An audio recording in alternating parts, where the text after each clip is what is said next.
back around the early 90s, when the internet was just being discovered, what was going on back then is that there really were very few ISPs to select from. The ISPs that were there predominantly dial-up.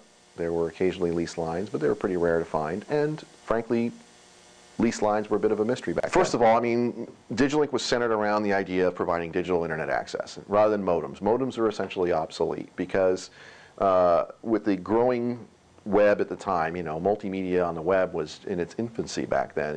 Mosaic had just come out. They were starting to demonstrate audio and video on the net, and modems at best you could get a 28K modem, but 14.4 was actually still prevalent back in the early 90s.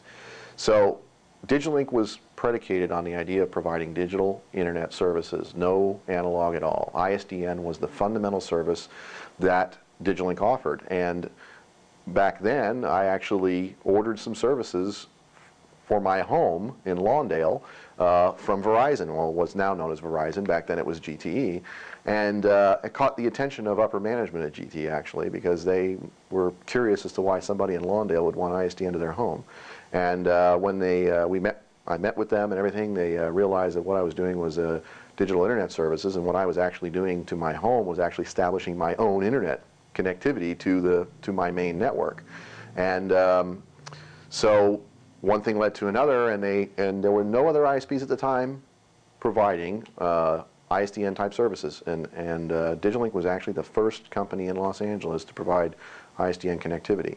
And we worked closely with Verizon GTE management to coordinate the deployment of ISDN telephone services with the equipment. And what ended up happening there is the management wanted to try it out. So in no time flat, they set up a number of accounts to have their homes, and even at the office. Believe it or not, we had several ISDN services being provided right to the office of, like, the president of GTE, or and his assistants and the like, as well as to his home. So for a while, we had, I don't know, 30 or 40 different accounts with GTE management at different levels. I got to know a lot of the folks across the street here at the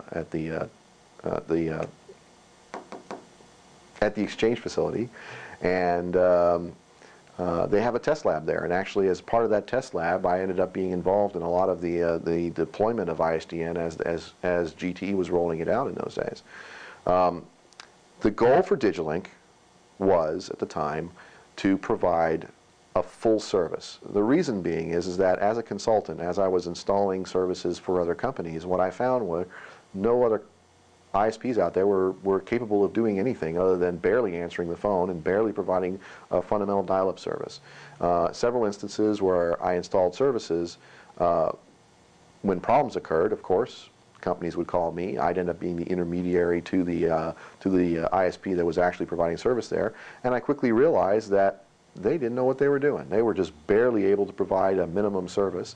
It was unreliable at best, and when issues occurred, I ended up spending a huge amount of time troubleshooting stuff with their people, only to find out that in many cases I knew more than they did, which was a little bit of a surprise back then, because they'd been doing it longer than I had at the time.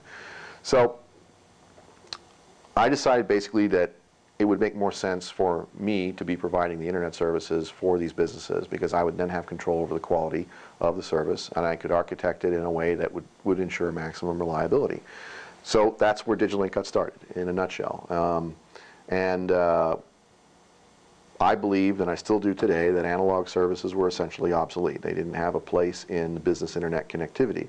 Now, obviously, analog plays a role in somebody who's roaming, got a laptop, traveling situation. It makes complete sense. But for business connectivity, ISDN was the starting point, and some of the equipment that was available on the market at the time was made by Ascend. We were excellent routers packaged in with ISDN interfaces. They could intelligently make calls on demand. Connectivity would happen within a few milliseconds of network traffic needing to pass across the line. And the idea was, now, as an ISP, DigiLink would go out and install the equipment at the customer site, make sure it's working, and make sure the customer had internet service before leaving. And that was unique in those days. It was virtually impossible to get any ISP to send anybody out to a site to install anything. Customers were expected to have the ability to do it themselves, and if they didn't, then it was too bad. They would either hire an outside consultant, or they would just simply get by on a dial-up line. And that was not unusual. You know, with what we would bring to the customer, what we actually brought to the customer was, it worked on both sides. It helped us as an ISP ensure good quality delivery, and it helped the customer be satisfied with the result. ISDN, frankly, along with frame relay and T1 and most of those telecommunications technologies back then, was, you know, it was a black art. Very, very few people understood it. So by sending somebody out from DigiLink, making sure the line was properly installed at the customer site, getting the equipment installed, and making sure that it was passing traffic, sitting down with the customer and going through, at the time, you know, PCs were the most prevalent computers, but Macintoshes were also pretty popular, and of course Unix machines were commonly found. But PCs, you know, back in those days hardly had the ability to network. You know, we're talking about Windows 3.1. Windows for Workgroups 3.1.1 was needed just to do any form of IP networking. So we would sit down with the customer, aside from installing the router and getting everything working, we sit down with the customer and introduce them to configuring their PC to do internet services, and to actually surf the net and load a browser and access email and do the things that they would need to do on the net with their PC, which in many cases was a real challenge. Most of the technicians that went out to install internet services, one of the requisite items in their toolbox was a floppy disk that would install the TCP/IP stack into a Windows for Workgroups PC, which was kind of an interesting extra piece of equipment to bring along, and if you didn't bring it, you were in trouble. So this led to a happier customer. Bottom line is that we ended up with a bunch of customers that really had no problem getting onto the net. It was an easy experience for them. We tackled the challenges of getting the ISDN line installed and working right, configuring the hardware to work properly on it, and even configuring the client systems to make sure that it was they were working properly on their network.